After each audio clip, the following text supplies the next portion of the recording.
రూపాయలు తీసుకొని వచ్చాను హైదరాబాద్ కి? మామూలుగా ఒక 2500తో వచ్చాను. ఓకే, 2500తోనే వచ్చాను. అన్నీ అయిపోయినాయి. ఇక అన్నీ అయిపోయిన తర్వాత ఏం లేదు. కొంతమంది పెద్దవాళ్ళ దగ్గరికి వెళ్ళాను. అప్పుడు కూడా పెద్దవాళ్ళని కలిశాను. నాకున్న సర్క్యులేషన్ కి నేను ప్రైవేట్ పాటలు చేసేది కాబట్టి వెళ్తే కొందరు పెద్దవాళ్ళు, ఈ పాట నేనే రాసిందని ఎక్కడ చెప్పుకోవద్దు, నీ పాటలన్నీ నాకు ఇవ్వు, నీకు నెలకు ఒక 30,000 రూపాయల సాలరీ ఇస్తా, నీకు ఒక రూమ్ ఇస్తా, నువ్వు ఇక్కడే ఉండాలి. పెద్దవాళ్ళే, లిరిక్ రైటర్లు పెద్దవాళ్ళే, చాలా పెద్దవాళ్ళు. నా అంతరాత్మ ఎందుకు ఒప్పుకోలేదు. నా దగ్గర కళ ఉంది, నా పవర్ను వాళ్ళు ఉపయోగించుకోవాలని అనుకుంటారు. సరే ఇవాళ కష్టపడవచ్చు, ఎవరో ఒకరు నన్ను గుర్తించి పాటలు తీసుకోలేరా, నా స్టోరీ తీసుకోలేరా అన్న ఒక నమ్మకంతో నేను అట్లనే కొనసాగాను. అంత కష్టం వచ్చిన, తినడానికి తిండి లేకున్నా బ్యాగ్ లో ఒక బెడ్షీట్, 2 డ్రెస్సులు ఇడిచినే మళ్ళీ మళ్ళీ వేసుకోవడం, ఆన్నో ఎన్నో దోమలలో పడుకొని ఏదో సమోసో గిమోసో తిని జీవనం కొనసాగించిన ఒక 12 days. 12 రోజులు ఆ మెట్ల మీద చాలా రోజులు పడుకున్నా, గ్రీన్ బార్చ్ మెట్ల మీద. పోలీసు వాళ్ళు వచ్చి కూడా చాలా ఇబ్బందికి గురి చేశారు. అప్పుడు విధి ఇక లేదు, ఇంటికి వెళ్దామంటే ముఖం లేదు, ఏదో ఒక సాధిద్దామని వచ్చామని అన్న తర్వాత తెల్లారి శిల్పారామంలో నేను పాట రాస్తున్న క్రమంలో యశ్వంత్ గౌడ్ అని రాంగోపాల్ వర్మ సార్ దగ్గర ఇప్పుడు వర్క్ చేస్తున్నాడు, నా డిఓపి. తను వచ్చేసి ఒక షార్ట్ ఫిల్మ్ చేస్తున్నారు. వాళ్ళు షార్ట్ ఫిల్మ్ చేస్తుంటే నేను చూసి, అంటే మనకు ఎవరో ఒకరు పరిచయం కావాలి కాబట్టి అని నేను పాట రాసుకొని వాళ్ళ దగ్గరికి వెళ్ళి, అన్న నేను చేస్తాను, నా దగ్గర స్టోరీస్ ఉన్నాయి, షార్ట్ ఫిల్మ్స్ ఉన్నాయి, పాటలు ఉన్నాయి, మీరు ఒకవేళ మీకు ఏమన్నా ఉపయోగం ఉంటే నా వీడియోస్ కానీ నా పాటలు కానీ నా రైటింగ్ కానీ వాడుకోండి అన్న అని అంటే, ఏం చేస్తావు నువ్వు, ఎట్లా అది ఇదని అడిగితే, ఇట్లా సంగతి అన్న, ఫుడ్ కూడా చాలా కష్టంగా ఉంది, అక్కడ నుంచి ఇక్కడికి నడిచి వచ్చిన, మళ్ళీ నడుచుకుంటూ వెళ్ళాలి అని చెప్పాను. అయ్యప్ప సొసైటీ కానీ అట్లా నడుచుకుంటూ వెళ్ళేదన్నమాట. పానీపూరి అదొకటి ఇదొకటి తినుకుంటూ వెళ్ళేది సాయంత్రం. సో అట్లా చెప్పిన తర్వాత నన్ను తీసుకొని వచ్చారు. మంగ టిఫిన్ సెంటర్ దగ్గరలో వాళ్ళకి ఆఫీస్ ఉంది. అప్పుడు వాళ్ళకి ఆఫీస్ ఉంది. వాళ్ళకి ఆఫీస్ ఉన్నప్పుడు వాళ్ళు ఏం చేశారు, రోజు ఆఫీస్లో నన్ను పెట్టేసి వాళ్ళ షూటింగ్ ఉన్న కాడికి షార్ట్ ఫిల్మ్స్ చేసేది వాళ్ళు, ఆడికి నన్ను తీసుకెళ్లడం, నా వర్క్ను వాళ్ళు దేవా ఇట్లా చేస్తే బాగుంటుంది అంటే నన్ను వాళ్ళు చాలా గౌరవించేది. నా సీనియారిటీకి, వాళ్ళు నాకంటే చిన్నవాళ్ళు, నా తోటి స్నేహితులు లాగా నన్ను గౌరవించి నా టాలెంట్ కు వాళ్ళు గౌరవం ఇచ్చేది. అన్న ఇది ఇట్లా చేస్తే బాగుంటుంది, ఇది ఇట్లా చేస్తే బాగుంటుంది అని నన్ను వాళ్ళు ఎక్కువ గౌరవంగా చూసి, నేను వాళ్ళకు చెప్పేది ఇలా చేద్దామన్నా, ఇలా చేద్దామని చెప్తున్న తర్వాత ఇక నాకు ఫుడ్ గిడ్డు అన్ని, అప్పుడు 5 రూపీస్ మిల్స్ ప్యాకెట్లో వైట్ రైస్ ఉంది కదా, అదే రైస్ తినేది. ఒక పప్పు 5 రూపాయలు ఇస్తే పప్పు ఇచ్చేది, 5 రూపాయలు రైస్, 10 రూపాయలలో భోజనం అయిపోయేది. అట్లా వాళ్ళ ఆఫీస్లోనే చాలా రోజులు ఉన్నాను. ఆ తర్వాత మాదాపూర్లో మల్లన్న టెంపుల్లో శ్రీనివాస్ యాదవ్ అని ఉంటారు, చైర్మన్ గా పనిచేశారు. పిఎస్ వెనకాల ఉంటుంది వాళ్ళ ఇల్లు. సీనన్న వాళ్ళు నా టాలెంట్ గుర్తించి, ఆ గుళ్ళో ఉన్న పంతులు ఇట్లా దేవా అన్నట్టయినా చాలా మంచి టాలెంటెడ్, బాగుంది కథ కూడా అని చెప్పిండు, షార్ట్ ఫిల్మ్ డాక్యుమెంటరీ ఫిల్మ్ చేద్దామన్నాడు అని అన్న తర్వాత నాకు అప్పుడు ఫస్ట్ నేను ఎవరో తెలియదు, ఏంటో తెలియదు, ఏం తెలియదు, ఒక 20,000 రూపీస్ ఇచ్చిండు వాళ్ళు, 20,000 రూపాయలు ఇచ్చిండు. అదే గుడిలో పూజ కార్యక్రమం పెట్టాను. ఆ టైంలో కూలి పనికి కూడా వెళ్ళాను, డబ్బులు సరిపోక అక్కడ రూమ్ తీసుకుని ఉన్నాను మాదాపూర్లో. కూలి పనికి వెళ్ళి ఆ డబ్బులు సరిపోక ఆ 20,000తోని డాక్యుమెంటరీ ఫిలిం చేశాను. 20,000 డాక్యుమెంటరీ ఫిలిం అంటే అప్పుడు ఎంత అంటే జస్ట్ 1,000-1,500 ఖర్చు పెట్టి కెమెరాను, చిన్న కెమెరా, ఇంత క్లారిటీ ఉన్న కెమెరాలు కాదు, చిన్నది వీడియో కెమెరాలు ఉంటాయి కదా, దాంతో షూట్ చేసినాం. అందరు సపోర్ట్ చేశారు. ఇప్పటికి ఉంది, వైడ్ యాంగిల్ పిక్చర్ లో ఉంది, 1 లైఫ్ తిరిగి రానిది అని ఉంది, నా మొబైల్ ఉంది, లింక్ పంపిస్తాను. కాకపోతే అప్పుడున్న దానికి 9 years బ్యాక్, 9-10 years బ్యాక్ ఆ మూవీ చేసాం కాబట్టి దాన్ని అప్లోడ్ చేయడం 2-3 సంవత్సరాలకు అట్లా అప్లోడ్ చేసాం. అంటే చేయడం తర్వాత లేదు, విధి లేదు, అప్పటికి అంత బాగా చేసినాం. ట్రైలర్స్ కానీ, ఒక అబ్బాయి డబ్బులు ఇచ్చిండు, మళ్ళీ అందులో చేసిన చిన్న అబ్బాయి వాళ్ళ నాన్న డబ్బులు పెట్టిండు, కొన్ని ఇచ్చిండు. అట్లా ఆ షార్ట్ ఫిల్మ్ ని చిన్న చిన్నగా దాన్ని డాక్యుమెంటరీ ఫిలిం ని మంచిగా, అంటే మద్యం దాగి చాలా మంది చనిపోతున్నారు, ఆ మద్యం మీద ఫిలిం చేశాను. అంటే చాలా మంది యువకుల కాంచెల్లి, పెద్దవాళ్ళ కాంచెల్లి ఇవాళ ఒక రోజు కూలికి వెళ్తే 500 రూపాయలు వస్తున్నాయి. ఈ 500 రూపాయలలో వాడు ఇక్కడ తాగేసరికి 200-300 అయిపోతున్నాయి. వాడు ఇంటికి ఏం తీసుకుపోతున్నాడు, మద్యానికి బానిసై ఇంటికి పోతే పిల్లలకి ఏం పెట్టుకోలేకపోతున్నాడు, రోగం వచ్చినా, జట్టు వచ్చినా, జ్వరం వచ్చినా పిల్లలను సాదుకోలేకపోతున్నాడు. అప్పుడు ఆ థాట్ వచ్చి దాని మీద చేశాను.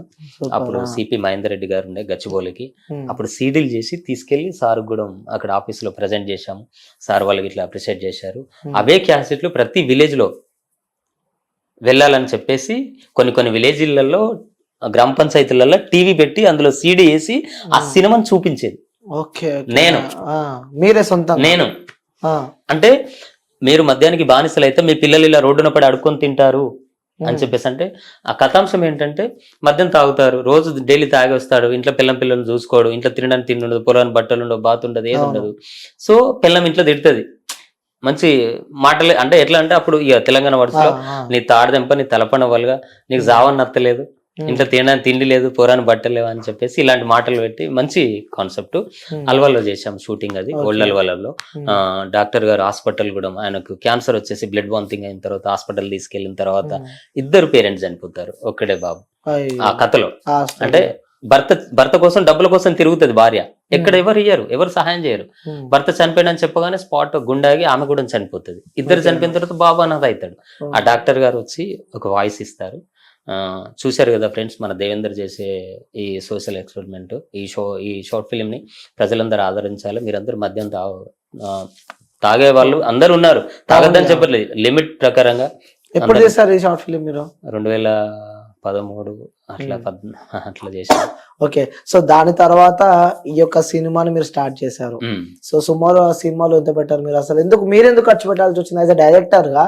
సో ఖర్చు పెట్టాల్సింది ప్రొడ్యూసర్. అంటే ఫస్ట్ ఇండస్ట్రీకి వస్తే మనం తిరిగేంత వరకు తిరుగుతాం, మనల్ని ఎవరు నమ్మనప్పుడు. స్టార్టింగ్ రేంజ్ లో సార్ నా దగ్గర కథ ఉంది సార్, నేను ఇట్లా సార్, నేను అట్లా సార్ అంటే మనల్ని ఎవరు నమ్మరు, మనల్ని దగ్గరికి కూడా రానివారు. గేట్ కానించి పంపించిన రోజులు చాలా ఉన్నాయి నన్ను. ఓకే, పొద్దున కూర్చుంటే సార్ ఒకవేళ బయటికి వెళ్ళా మళ్ళీ వస్తాడు కావచ్చు, నేను గేట్ కాడ ముందు కాంపౌండ్ గోడ కాడ కూర్చుండేది నేను, ఆ పేపర్లు పట్టుకొని, అన్ని నా స్టోరీ పేపర్లు పట్టుకొని. అట్లా కొంతమంది పెద్దవాళ్ళ ఇండ్ల ముందు కూర్చున్నాను నేను, అటువంటి రోజులు ఉన్నాయి. సో కాబట్టి ఇట్లా అయితే పని గెలవదని అనుకున్నాను. తెలంగాణ ఉద్యమంలో ఇట్లా సంపాదించిన డబ్బులు, ఫ్రెండ్స్, నా సొంత డబ్బులు, ల్యాండ్ అమ్మినవి, అన్ని తిరిగిన డబ్బులు, క్లాసెస్ చెప్పినాయి, అట్లా ఇట్లా. సుమారు ఎంత వరకు ఉంటుందన్న డబ్బు? అంటే గతంలో మీ ఆస్తి సుమారు 2 కోట్లు ఉండొచ్చా? ప్రజెంట్ 0. అయ్యో, రీసెంట్ గానే సినిమా కోసం కొన్ని డబ్బులు తెచ్చాను, వాళ్ళు ఆగలేదు. ఒక 12 లక్షలు ఇచ్చారు, వాళ్ళు ఒత్తిడి గురి చేశారు. తెల్లారితే పరువు పోతుంది ఇక, అంతే, ఇంకేం లేదు, ఇక సూసైడ్ చేసుకునే పరిస్థితి. ఆ టైంలో నేను హన్మకొండలో ఉన్నాను, ఆర్టీఓ ఆఫీసర్ ఇంట్లో ఉన్నాను. ఆ ఇంటికి ఎదురుగా వాళ్ళు చాలా మంది తెలుసు నాకు, చిన్నప్పటి నుంచి తెలుసు వాళ్ళ ఫ్యామిలీ అంతా.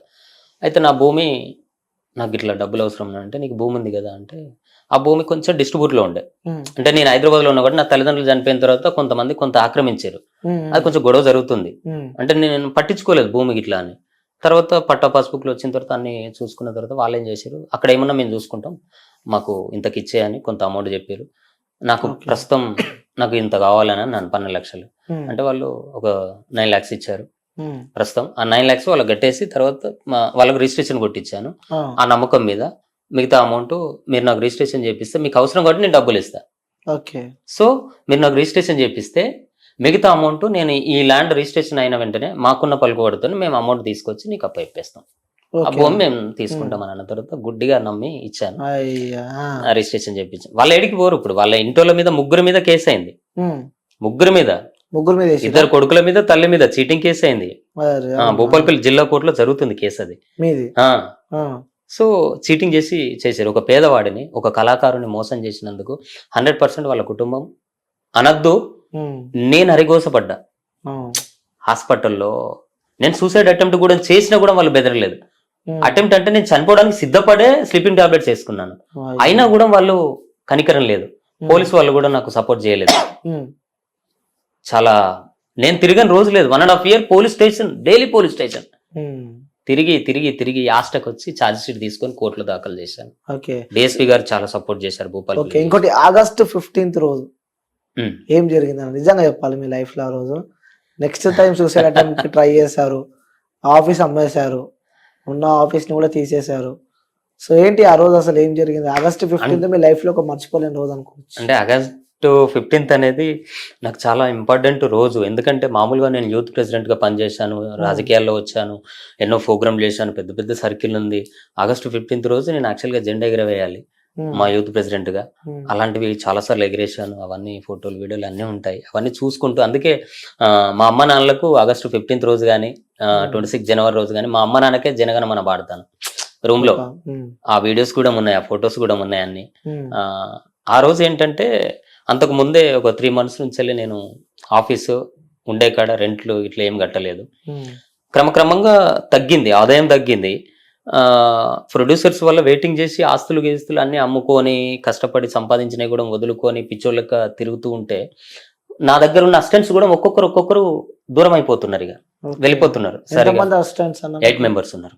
8 members అసిస్టెంట్స్ ని మెయింటైన్ చేసిన వ్యక్తులు మీరు. 8 members. నాకు టీం ఉంది, మూవీ టీం మొత్తం. అంటే ప్రజలకు ఎలాంటి సినిమా కావాలి ఈ కాలంలో అంటే డిఫరెంట్ జోనర్స్ ఎంచుకున్నాను. అంటే ఒక్కొక్క జోనర్ కి ఒక్కొక్క కథను ఎంచుకొని రెడీ చేసుకున్నాము. 5 కథలు ఇప్పుడు రెడీలో ఉన్నాయి. అన్ని రిజిస్ట్రేషన్ చేసుకొని పెట్టుకున్నాను. టైటిల్ కథలు అన్ని వర్క్ అంతా కంప్లీట్ గా డైరెక్ట్ షూటింగ్ కి వెళ్ళడమే. లొకేషన్స్ కూడా అంతా అన్ని చూసేసి వచ్చినాం. ఇంకేం పర్లేదు, ఈ ఖర్చులు మొత్తం నేను పెట్టుకున్నాను. సో అందువల్ల ఒక 1 month టైం ఇచ్చారు. ఆ 1 month లో ఓనర్ వాళ్ళు టైం ఇచ్చారు. ఆ 1 month లో కూడా వాళ్ళు వచ్చి ప్రొడ్యూసర్స్ కూడా మాట ఇచ్చారు. ఓనర్ కూడా తెలుసు, ఓనర్ కూడా సపోర్ట్ చేసి నాకు చాలా. దేవా ఇంకా చివరి నిమిషం మరి జాగ్రత్త అని అన్నాడు. పలానా రోజు ఇస్తా అంటే నా మంచితనం వల్ల నేను ఇన్ని నెలలు ఉన్నా కాబట్టి నేను ఎవరిని పల్లెత్తు మాటనా, ఉంటే రూమ్ లో ఆఫీస్లోనే లేదంటే బయటనే అంతే. అట్లా ప్రతి ఒక్కరిని మంచిగా చూసుకుంటాను. నా ఆఫీస్కి వచ్చిన వాళ్ళకు ఇక్కడ అన్నం పెట్టి పంపిస్తా. రూమ్ లో గ్యాస్ ఉంటుంది, అన్ని ఉంటుంది, అసిస్టెంట్స్ ఉంటారు, అన్ని రకాల ఆఫీస్ బాయ్ ఉంటారు, అన్ని చేసేది. ఆ ముందు రోజు కూడా నాకు ఆఫీస్ పెట్టించింది ఒక వ్యక్తి. సో ఆఫీస్ని కాపాడుకున్నది నేను. అంటే నేను అప్పు తీసుకున్నాను, వాళ్ళే వచ్చి ఆఫీస్ పూజ చేసి ఓపెనింగ్ చేశారు. మిర్యాలగూడ నుంచి సతీష్ అన్న లైన్ ఇన్స్పెక్టర్ శ్రీనివాస్ సార్, మారం శ్రీనివాస్ సార్, వాళ్ళే ఓపెన్ చేపించి పూజ చేసిపోయారు. డబ్బులంతా ఇక మనమే కట్టుకోవాలి కాబట్టి వాళ్ళు హెల్ప్ చేసారు అప్పుడు. సో ఇక ఆ రోజు ముందు రోజు వాళ్ళని పిలిపించి 1 week టైం ఇవ్వండి, 1 week టైంలో మీకు డబ్బులు కట్టేస్తాం అని చెప్పేసి ఒక ప్రొడ్యూసర్ని నమ్ముకొని 1 week టైం అడిగాము. ఆ ప్రొడ్యూసర్ తీర టైంకు అయినా కూడా మళ్ళీ హ్యాండ్ ఇచ్చారు. ఇట్లా ఎందుకు అవుతుంది అనేది బాగా ఆలోచించాను నేను. తర్వాత ఆ విషయం చెప్తాను నేను. సో అప్పుడు ఏమైంది, వాళ్ళుగా నేనున్నాను డైరెక్ట్, వాళ్ళు వేరే వాళ్ళు బ్యాచిలర్స్ వచ్చి రూమ్ లో ఉన్నారు. ఓనర్ పంపించిండు ఆల్రెడీ అడ్వాన్స్ తీసుకొని, నాకు డబ్బులు కట్టేసి నువ్వు వెళ్ళిపో, లేదంటే కట్టుబట్టలతో వెళ్ళిపో అని అన్నాడు. ఏం చేయాలో అర్థం కాలేదు. నేను కొనుక్కున్న ఒక్కొక్క టేబుల్ 16,000, 20,000 రూపాయల టేబుల్. నా చాంబర్లో ఉండే టేబుల్ 22,000 రూపాయల టేబుల్. టీపాయిలు, chairs, official chairs, gas cylinder కూడా అమ్మేశాను. గ్యాస్ సిలిండర్ కూడా సూర్య ప్రాపర్టీస్ అన్న వాళ్ళు పక్కనే ఉంటారు, అన్న వాళ్ళకు జస్ట్ 10,000కి ఇచ్చేసాను. సెకండ్ హ్యాండ్ అంటే ఎవరైనా ఇక మొత్తమే 5,000కి కూడా అడుగుతారు. కానీ మన దగ్గర ఉన్న పొజిషన్ అంతే. సో కాబట్టి మేడం ఒక ఆమె నా దగ్గర అసిస్టెంట్ గా పనిచేస్తుంది, ఒక లేడీ మాధురి, ఆటో మాధురి అని ఆటో నడుపుతుంది 7 సంవత్సరాలుగా. ఆమె కూడా చాలా కష్టపడి పాపం, ఆమె ఒక్కతే నా అసిస్టెంట్స్లలో ఎక్కువ చదువుకోలేదు. టాలెంట్ ఉంది, డైరెక్షన్ చేసేంత తెలివి ఉంది, రాసేంత సత్తా ఉంది. 7 సంవత్సరాలు ఆటో నడుపుకుంటూ, పిల్లల్ని చదువుకుంటూ, రూమ్ రెంట్ కట్టుకుంటూ, మిగిలిన డబ్బులతో చిన్న కెమెరాలతో మయూరి ఆత్మ అని వెబ్ సిరీస్ చేస్తుంది. సూపర్. ఆమె నాకు వచ్చి కొంత అమౌంట్ హెల్ప్ చేసింది, అది అక్కడ కట్టేశాము. ఇంకా కొంత బ్యాలెన్స్ ఉంది, కరెంటు బిల్లు ఇట్లా బ్యాలెన్స్ ఉంది, అన్న తర్వాత ఇస్తాను. మొత్తమే సర్వం కోల్పోయాను. మీరు మనుషులు తీసుకొచ్చి దించేశారు కాబట్టి ఇప్పుడు నా దగ్గర ఏం లేదు, తర్వాత ఇస్తానని చెప్పాను. ఆ టేబుల్లో ఉన్న డబ్బులు తీసుకొచ్చి వేరే కాడ ఒక సింగిల్ బెడ్రూమ్ ఇల్లు తీసుకొని అక్కడ 10,000 ఇచ్చేసాను. ఇప్పుడు అక్కడ కూడా కట్టలేని పరిస్థితి. నెక్స్ట్ మళ్ళీ రెంట్ వచ్చింది ఆల్రెడీ 1st తారీఖు. అంటే 15 days అయింది కదా. వాళ్ళు ఏం చేశారు, రన్నింగ్ మంత్ రెంట్ 15 days కట్టండి, ఫస్ట్ రెంట్ ఇవ్వండి అని అన్నారు. ఇక అయితలేదు.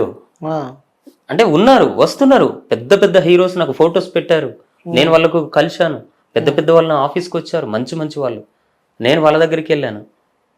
ఎందుకు ఫెయిల్ అవుతుంది అనేది అర్థమవుతలేదు. లేదంటే నాతోనే ఉండే వాళ్ళు ఏమన్నా నా వెనకాల ఏమన్నా గోతులు తవ్వుతున్నారా అనేది కూడా అర్థం కాలేదు, అర్థం చేసుకోలేకపోయాను. సో అందువల్ల ఆ రోజు అవన్నీ అమ్మేసి ఒక 4-5 చైర్లు, నా బ్యానర్ పేపర్లు, నా అన్ని గిఫ్ట్స్ ఒకటి అవన్నీ ఉంటాయి కదా, అవి, రైస్ కుక్కర్లు, కొన్ని ప్లేట్స్ ఇట్లా అవి తీసుకొని అందులోకి రావడం జరిగింది. వచ్చి నా ఫ్రెండ్స్ అందరికీ కాల్ చేసి కొంతమందికి మాత్రమే చెప్పాను, బయట ఎక్కువ శాతం ఎవరికి తెలియదు. పలానా దేవ్ సార్ స్వరం సినిమా డైరెక్టర్ అంటే ఇంకా ఇక్కడ అన్నపూర్ణ స్టూడియో ముందు చాలా మంది తెలుసు. 1,200 మంది వచ్చారు ఆడిషన్కి. మీ సినిమా నా సినిమాకి ఆడిషన్ పెడితే చాలా మందికి నేను అందరికీ తెలుసు దేవ్ సార్ అంటే ఒక మంచి వ్యక్తి అనేది ఒక గుర్తింపు తెచ్చుకున్నాను. పలానా దేవ్ సార్ దగ్గరికి పోతే నిమ్మలంగా మనకు అన్ని ఫ్యామిలీ గురించి కానీ మనం బతుకు గురించి కానీ మనం ఇండస్ట్రీలో ఉండే విధానాన్ని గురించి కానీ ఆడవాళ్ళైనా మగవాళ్ళైనా మర్యాదగా గౌరవించి వాళ్ళకు అన్ని రకాలుగా చెప్పి పంపిస్తాడు, చేసినా చేయకపోయినా. సో అలాంటి ఒక వ్యక్తి ఇలా అయిండు అని ప్రాబ్లం అవుతుందని బయటకు ఎక్కువ తెలియనివ్వలేదు. బట్ నా వల్ల కావట్లేదని నేను ఒక అక్క ద్వారా నేను మిమ్మల్ని రీచ్ కావడం జరిగింది. ఆ అక్క మీకు నంబర్ ఇచ్చేసి పలానా దేవన్న అంటే నేను కొన్ని ఛానళ్ళకు పెట్టాను, కొంతమంది పట్టించుకోలేదు, పెద్ద పెద్ద ఛానళ్ళకే పెట్టాను, మాట్లాడాను అన్న చూద్దాం మాట్లాడదాం అంతే తప్ప ఎవరు రెస్పాండ్ కాలేదు. నేనున్న పరిస్థితిలో నాకు ఏదన్నా మీ ఛానల్ నుంచి కావచ్చు, లేదంటే బయట ఎవరైనా నా ఇంటర్వ్యూ చూసి నాకున్న టాలెంట్ని చూసి ఎవరైనా ఏమన్నా హెల్ప్ చేసినా, లేదంటే ఎవరైనా ప్రొడ్యూసర్ వచ్చినా, అదే అడుగుదాం అనుకుంటున్నా. అంటే ఏ పరంగా మీకు హెల్ప్ కావాలంటే ఫినాన్షియల్ గా హెల్ప్ కావాలా, లేకుంటే ప్రొడ్యూసర్స్ కావాలా, లేకుంటే అసలు ఏం కావాలనుకుంటున్నా? అంటే ఇప్పుడు ఎవరైనా ప్రొడ్యూసర్ వస్తే కూర్చుని పెట్టి మాట్లాడాలంటే ఇప్పుడు కొంచెం మినిమం ఉండాలి, 4 చైర్లు ఉండాలి. సరే అసిస్టెంట్ ఉన్నా లేకపోయినా సంబంధం లేదు, నేను ఒక్కనన్నా కూర్చుని కొంచెం డిగ్నిటీగా ఉండే ఆఫీస్ లాగా ఉండాలి. సో ఆఫీస్ తీసుకోవాలి, ఇప్పుడు ఆఫీస్ కోల్పోయాను, మళ్ళీ ఆఫీస్ తీసుకోవాలి. ఇప్పుడున్న సింగిల్ బెడ్రూమ్ ఇల్లు పాత బిల్డింగ్, సో అందులో ఉన్నాను. అదే ఆఫీస్ లాగా ఉండదు, ఫ్యామిలీస్ ఉండే ఏరియా కాబట్టి ఆఫీస్ తీసుకోవాలి అంటే మినిమం కొంత అమౌంట్ అవసరము. సో ఎంతైనా ఒక 1 lakh 1 above 2 lakhs బిలో అయితే మళ్ళీ యథావిధిగా అసిస్టెంట్స్, యథావిధిగా ఆఫీస్, అన్ని రకాలుగా హంగులతోని మళ్ళీ కలర్ఫుల్ లైఫ్ అవుతుంది. సో అలా ఉన్న తర్వాత నాకున్న టాలెంట్ ఈ ఇంటర్వ్యూల ద్వారా ఎవరో ఒకరు చూస్తారు కాబట్టి తప్పకుండా వాళ్ళు ఎవరో ఒకరు చిన్న బడ్జెట్. ఇప్పుడు రక్కీస్ అనే మూవీ 2 పార్ట్లు, part 1 part 2, ఒక పార్ట్ చేసి ఇంకో పార్ట్ చేసేటట్లేదు, 2 పార్ట్లు ఒకటేసారి షూటింగ్, 50 రోజులు సింగిల్ షెడ్యూల్ షూటింగ్. వరంగల్లో జరిగిన రియాలిటీ కథ, పాండవుల గుట్ట అనే టూరిజం ప్లేస్ లో షూటింగ్, లొకేషన్ పోయించినాం, అన్ని అరేంజ్ చేసుకున్నాం, షూటింగ్ వెళ్ళడానికి కార్లు మాట్లాడుకున్నాం. ఆ ప్రొడ్యూసర్ మోసం చేయడం వల్ల మిస్ అయ్యి ఆగింది. సో అన్ని రెడీ అయింది. 1,32,90,000 రూపాయలు నా బడ్జెట్, సినిమా ప్యాడింగ్ లేకుండా. 2 parts మూవీ కంప్లీట్. 3 villages, ఒక పోలీస్ స్టేషన్, ఒక కాలేజీ, 3 villages, పల్లెటూరు నుంచి టౌన్ కు కాలేజ్కి వచ్చి వెళ్తున్న క్రమంలో జరిగే సంభాషణ, అంటే మంత్రాల వల్ల ఏం జరుగుతుంది అనేది డిఫరెంట్ ఆఫ్ స్టోరీ. సో ఎవ్వరు ఇంతవరకు చిన్నమస్తా దేవి విగ్రహాన్ని రెడీ చేసి పెట్టలేదు సినిమాలలో. తెలంగాణ, ఆంధ్రప్రదేశ్ లో ఎక్కడ ఆ దేవత గుడి లేదు, అస్సాంలో ఉంది. ఆ దేవతను కూడా అంటే ఇందులో హీరోయిన్ కి తల ఉండదు, 2 అమ్మాయిలు ఉంటారు. సెకండ్ అమ్మాయి సెకండ్ పార్ట్ లో హీరోయిన్, ఫస్ట్ అమ్మాయి హీరోయిన్, మెయిన్ హీరోయిన్. క్లైమాక్స్ లో చనిపోతుంది, ఆమెకు తల ఉండదు. తల లేకుండా మాంత్రికుని సంహరిస్తుంది, ఎలా చంపేస్తుంది అనేది కాన్సెప్ట్. సో ఇందులో దేవతకు కూడా తల ఉండదు. చిన్నమస్తా దేవికి తల ఉండదు కదా, నేను మీకు చూపిస్తాను. ఆమె తల ఆమె నరుకొని ఇలా పట్టుకుంటది, 3 బ్లడ్ దారాలు వస్తాయి. సో గంగా నది స్థానం ఉన్నప్పుడు కొన్ని అవి లైవ్ లో అవసరం లేదు ఆ దేవత గురించి. సో నమ్ముకున్న మంచి దేవత కాబట్టి, తాంత్రిక దేవత అండ్ న్యాయం, నీతి, ధర్మం 2 అన్ని రకాలుగా ప్రజలను చూసే వరాలు ఇస్తుంది ఆ అమ్మ. సినిమా షూటింగ్ స్టార్ట్ అయిపోయింది ఆల్రెడీ, లొకేషన్ పోయించినాం, షూటింగ్ వెళ్ళడానికి November 23rd కి షూట్కి వెళ్ళడానికి సిద్ధమైనాం. మేము వెహికల్స్ అన్ని మాట్లాడుకున్నాం. ఒక ప్రొడ్యూసర్ హ్యాండ్ ఇచ్చి ఫోన్ ఎత్తు లేదు, ఇక వర్క్ షాప్ లో పెట్టుకున్నాం. తర్వాత ఇంకొక 2 వచ్చారు, వాళ్ళంతా అడావుడి చేసారు, 2-3 నెలలు నాతోనే తిరిగిరు. మొత్తం దేవా ఇట్లా చేద్దాం అట్లా చేద్దాం, మేము అక్కడ పెట్టినాం ఇక్కడ పెట్టినాం, అమౌంట్ రాని అది ఇది అని అన్నారు. అండర్స్టాండింగ్ కుదరలేదు.